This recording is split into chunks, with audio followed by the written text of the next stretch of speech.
Many months ago, I made a commitment, a purpose, a goal to put to use my useless knowledge in so many anime that I have watched and go back in time every single year and give my top 10 anime of those years. This is in service to all the fans out there to find those gems of every single year that if you missed it, you really need to go back and watch it. I have done 2021 all the way back to 2019, and now it is time for my top 10 anime of 2018. As usual, if you have your top 10 anime of 2018, definitely let me know down in the comments down below. I'd love hearing back from you guys. If there's any titles in here that you may have missed that you're gonna check out, I'd love to hear from you. With all that said, let's get right into it. I have to start by saying that 2018 was probably the most difficult list I have done yet. 2018 was a phenomenal year for anime. So much that just fitting them into a 10 list was very, very difficult. So I will have a lot of honorable mentions to go through, but starting with my number 10, I have Takagi-san. Yes, Teasing Master Takagi-san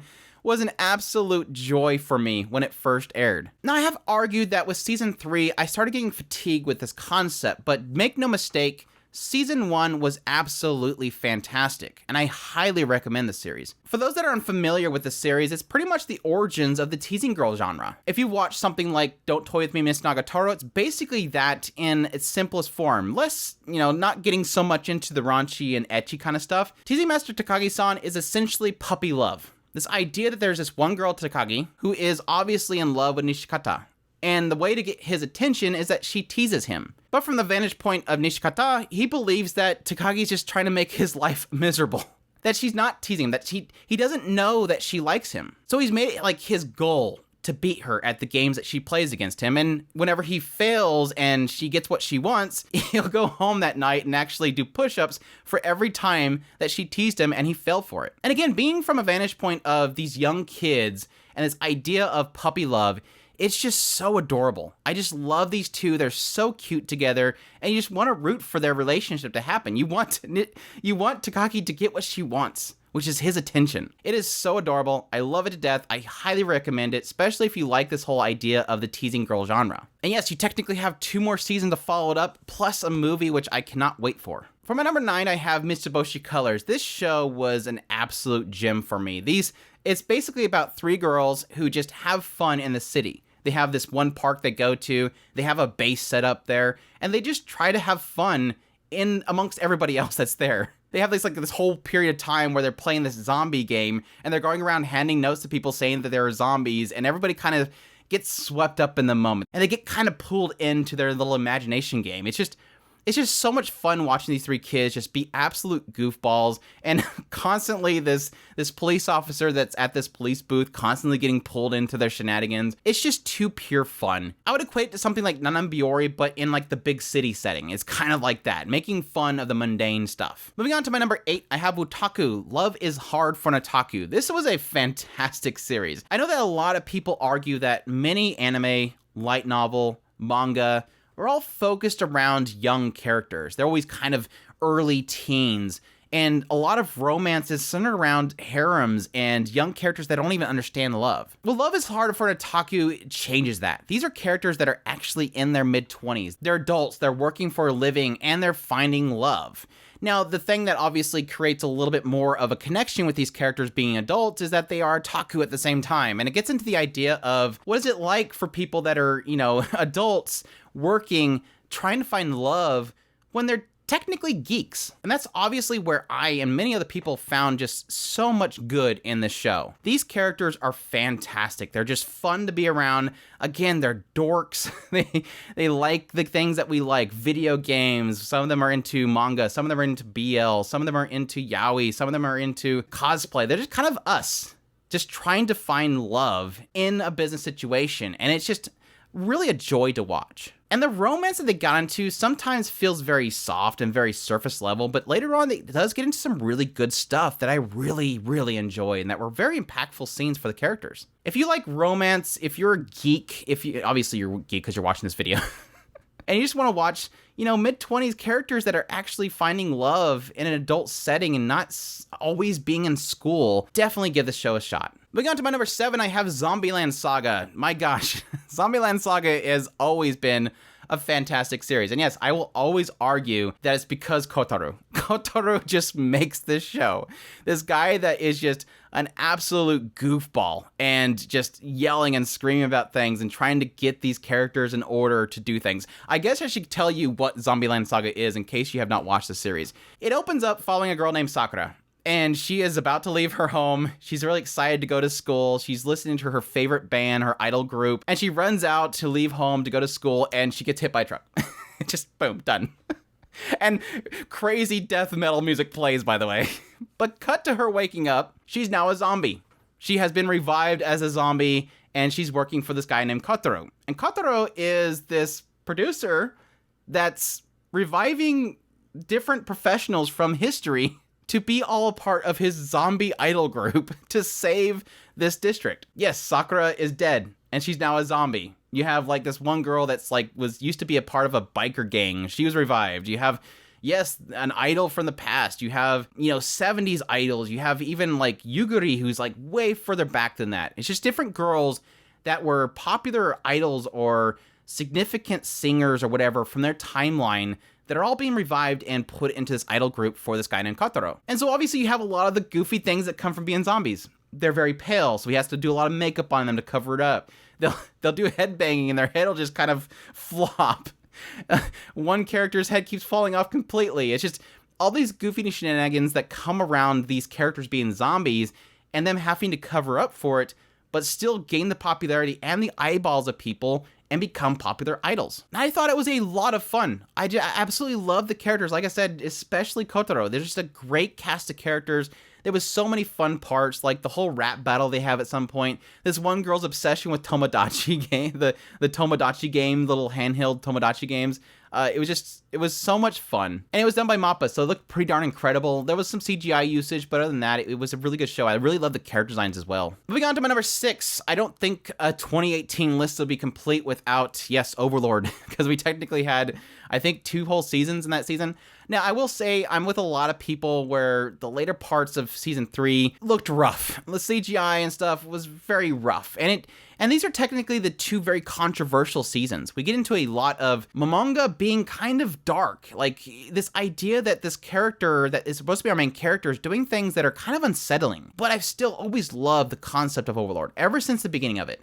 For those unfamiliar with the series, I don't know how you could be. It essentially follows a guy that was staying logged into this MMORPG all the way until the point the server was going to be shut down. And then the time went by, and he's still in the game. So we kind of get the sense that this guy that used to play this video game is now trapped in that video game after it has shut down. And the odd thing that he finds is that he's still in the guild house that his friends made, this big labyrinth, this great tomb of Nazarick. And all the NPCs, the guardians that they built, are all there still. And they're kind of different. They act more human, they act more natural. They don't act like NPCs anymore. But the odd thing that came from the series is that he's obviously trying to find out why he's there, if there's other people there. But additionally, it's getting more into the idea that he's becoming this skeleton lich guy that he created. He's losing his human emotions and stuff like that. That was the fascinating thing that really had me loving this series. And again, that's technically what a lot of the controversy comes with the later parts, and that he's kind of mean. He gets kind of mean. People are trying to pillage his tome, and he's having them killed. And yes, technically, as it goes along and a lot of the kingdoms are taking note of him, he's starting to get into conflict with the people of this world. And yes, technically still kind of experimenting with the world itself, getting into the skills and stuff in this world that he's trying to investigate. Overlord has always been driven by great characters, a very dark feel isekai that it has, and yes, technically a lot of the insights into what makes Momonga. And yes, technically in this season, getting a lot more into Tsubasa and Suare. I love those 2 characters. I thought it was fantastic. Getting into the lizard people, that stuff was just weird, but interesting. Like, they had a whole segment of one of the seasons that was literally nothing to do with Momonga. It was these lizard people, and it got way deep into them.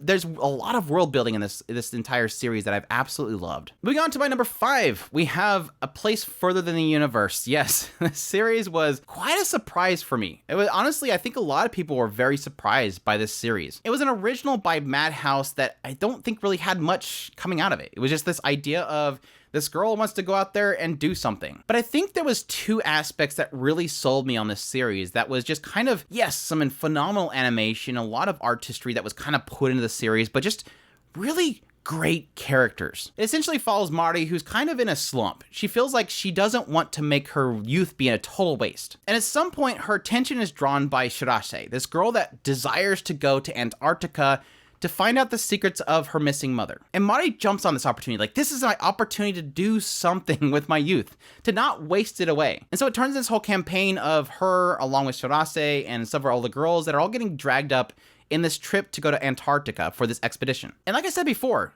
so much of this is just great characters, great character moments, really getting into each one of these girls that are going on this expedition, what drives them, the kind of the skeletons in the closet they're leaving behind, and additionally, yes, getting into Shirase and her relationship with her mother. It all comes to these great emotional impact points. Yeah, there was kind of a joke happening at the time that this was airing that it felt like every episode would leave on some insanely emotional burst with music ramping up and just so much emotion in it, but they did it so well. Like, I can't argue that it feels kind of predictable that every episode is going to end on some emotional impact, but it pulled it off every time. Every emotional impact got me. It's just great character writing full and full, and I cannot recommend the series enough. So yeah, A Place Further in the Universe, highly recommend it. Moving on to my number 4.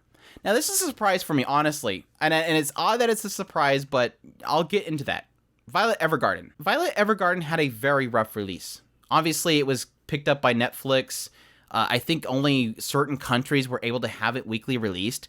There was a lot of people that were pirating it because it was obviously Kyoto Animation. It looked gorgeous, but there was a lot of people saying that it wasn't great. And I was honestly dreading for the moment that I would actually watch this show. Like, is it that bad? I'm hearing so much negativity around it, and it looks so good. And yes, it's Kyoto Animation, so it's going to look good. And then I finally got my hands on it, and I loved it to death. This show is so fantastic. It takes place after this great 4-year war, and it follows Violet. And Violet is an ex-soldier. She no longer has to go to battle because the war is over, and she feels like she's just basically a tool. Like, she was raised from a young age to follow alongside this commander of hers, and she always seen herself as a human weapon. So obviously when she wakes up post-war and she's recovering from her injuries, she lost both of her limbs, she's looking for a commander, looking for the person that will give her her next orders. But she can't find him. They don't know where he's at. But despite this, she's kind of shuffled into getting a new leaf in life. Get a job, find a way to kind of support yourself. And thanks to a friend of her commander, she's kind of given a new goal.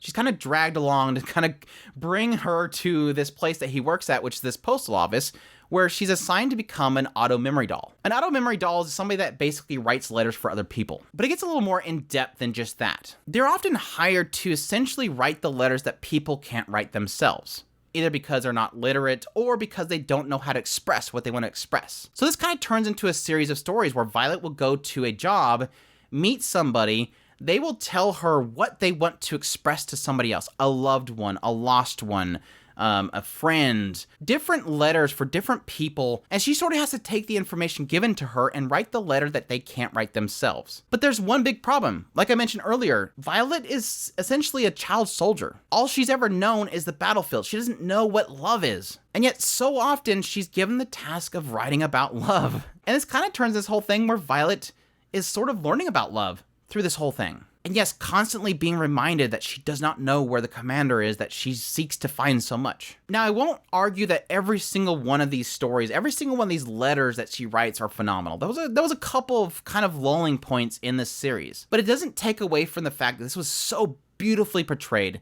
The animation was fantastic, and some of these stories just had me bawling my eyes out. They were such good stories, such clever stories that just had so much impact behind them. And additionally, having this climactic moment of this series that literally had me thinking on it for weeks on end, that emotionally scarred me in ways that I've rarely seen in any other show. It was truly a beautiful show, and I loved every minute of it. And yes, the OVAs and the movie were phenomenal as well. Moving on to my number 3, this one's a very special one for me to talk about, and that is Planet With. Why it's so special is because it's one of those series that I didn't really see anybody else talking about, yet it's one of those titles that's kind of a hidden gem within the season. Easily one of the greatest shows of the year, and probably for a long time. Easily a hidden gem within the season, and something that I really hope that more people check out. Planet With opens up with a boy named Soya who is living alongside a maid and this cat.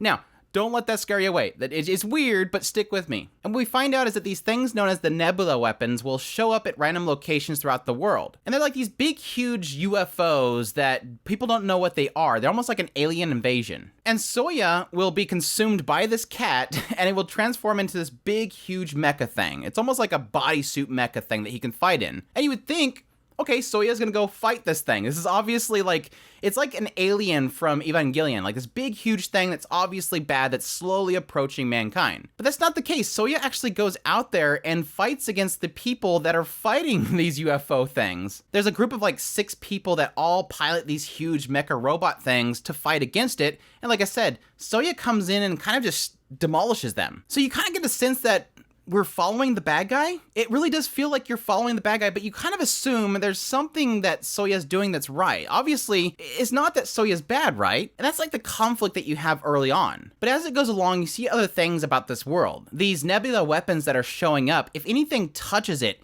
it sort of shows them a vision of something they desire. It gives them bliss. It shows them their most deepest desire for something. One example is that a jet goes flying past this first nebula weapon, and this guy that's piloting the jet immediately sees visions of his wife and his children. So he immediately rushes home. Like he gets this urge to go see them. Later on, you'll have one of these particular pilots, they will run into this nebula weapon. They'll see this brother of theirs that they lost. Honestly, what makes Planet With so amazing is that as you watch it, things slowly get revealed to you that changes your perspective on what's right, what's wrong, slowly revealing that each of these characters has their own driving force. Thankful because you have this nebula weapon that's able to show what their deepest desires are. It really does flesh out the characters through the effects of what they're experiencing. Additionally, as you're peeling away the layers of this story, you're getting so many reveals that just make what you think is evil possibly just, and that which is just possibly unjust. It's a constant battle between justice, revenge, and yes, ultimately some really powerful moments of forgiveness. At face value, the key art, everything, this looks like a children's show. I mean, the characters and what it's kind of laying out, it looks like a typical Sentai show. Like this is Power Rangers or something. But no, there's so much more inside here that is so fascinating. It is definitely one of the most deepest stories I've ever ran into, and it's something that truly shocked me. If you're looking for a show that can really express forgiveness and justice, desires versus free will, so many things in one package, definitely give Planet With a shot. It is easily one of the greatest shows of all time. Which might make you shocked as to what could possibly be above this. To really start, I almost want to shift this to 2. Honestly, now that I think about Planet With more, it's like maybe I'll put that at 2. But we're sticking with it. Number 2 is Hinamatsuri. Hinamatsuri is a fantastic show. And I think why it's probably at 2 is because every moment of this show, I was smiling and just laughing and just getting a little teary-eyed. It is probably one of the most shocking shows to give me so many emotions that I wasn't really expecting. I figured this would just be a goofy show. Like, straight up, I thought it was a comedy. Okay, that's it. It's going to be a comedy. But no, there's so much more in here that I absolutely love. For those that are not aware of this series, it opens up with this guy that's a pretty rough guy. He's a Yakuza member, and he's doing his daily routine. Then one day, this capsule just appears out of nowhere, and the capsule opens up, and this girl named Hina's inside of it. And he doesn't know who Hina is. It just appeared out of nowhere. It's kind of like one of those little goofy, almost like a Terminator reference. It's just out of nowhere, zap, here's this girl. And she has powers and everything. And so it's kind of one of those things where he wants to get rid of her because she keeps breaking his vases, but he can't because she's like this crazy powerful psychic. And then you have other characters kind of join her in the same routine. You have a lot of surrounding characters around them. It's just an absolute bonkers show that has so many great moments in it. And yes, like I said earlier, some tearful moments as well. Like some of these characters, there's one character specifically that doesn't understand the value of money. And then she quickly realizes that value of money, and it has this really heartfelt moment with her and a group of homeless people that just, like I said earlier, just, it got me. Like out of nowhere, I'm like, what is this show doing to me? Why is it making me cry suddenly? The bartender girl, it's just so much fun. I absolutely loved every minute of Hinamatsuri, and it was an absolute treasure when it aired. And finally, what could possibly be the number 1 show of 2018 when Andrew just basically ramped up the fact that it was so difficult to make this list? So many good shows in 2018. What could have possibly been Andrew's number 1? And yes, I'm sure some people out there probably already know what this is. And yes, it is Iyapon. Yes, show me your pantsu while giving me a disgusted face. That show was easily the best show of 2018. I would argue probably the best show of the decade. Just, it's one of those things where you take something that's so artistic, Pantsu, and you really give it a different angle. It's like its own fetish, this idea of not only seeing this, because we get that from plenty of ecchi shows, but to go out of its way to specifically point out, you have to give a disgusted face. Yes, obviously it's a joke. I know.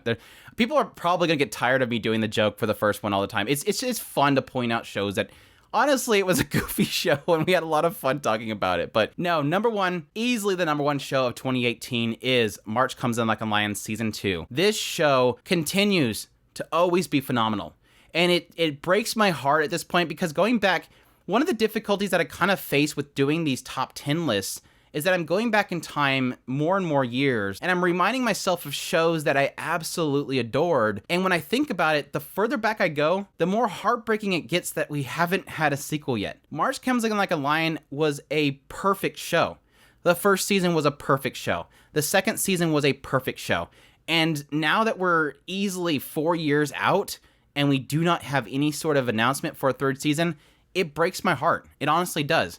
This show is visually, artistically, pacing-wise, character-wise, everything about this show is perfection. For those unfamiliar with the series, it essentially follows a guy named Rei, and Rei is a kind of a prodigy in shogi. He gained professional status in shogi when he was still in middle school. And quickly when we open up, he's alone. He has his own apartment, he's 17 years old, he doesn't have any family really that we see. Everything seems to be distant from him. He's in an isolated location, he's in a very dark state. But there's one beacon of hope that he has, and that's his family that's across the river from his apartment. This is a family that by some circumstances he ends up running into, and they kind of bring him in with open arms and show him warmth that he's never really faced before. But even still, it kind of expresses this idea that when he's not with them, it's almost like coming out of Katatsu when it's really cold at night, and that pain that it has. But as the story goes along, you're meeting all these characters, the characters that are around him, the people that he plays shogi with, the people he looks up to, the people that look up to him, all to kind of show this idea of people that are kind of broken through isolations, the harsh pressures of the industry of shogi,